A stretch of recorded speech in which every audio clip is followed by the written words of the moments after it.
6:00 ng umaga kahapon nang itaas ng Philippine Institute of Volcanology and Seismology of PHIVOLCS ang alert level ng Bulkang Mayon mula alert level 1 patungong alert level 2 o moderate level unrest. Batay sa PHIVOLCS, nakikitaan ang bulkan ng pagtaas ng aktibidad ng magmatic processes na maaaring magdulot ng mapanganib na magmatic eruption.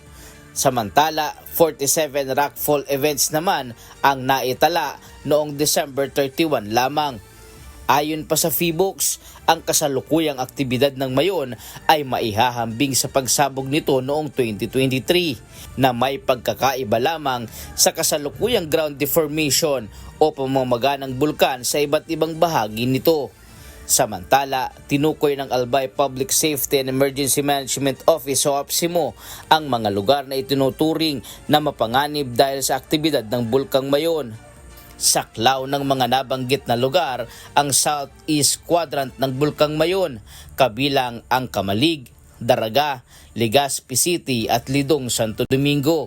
Ayon sa APSEMO, banta sa mga lugar na ito ang malalaking tipak ng bato na itinutulak ng lava na nagiging sanhi ng pagbuo ng lava dome.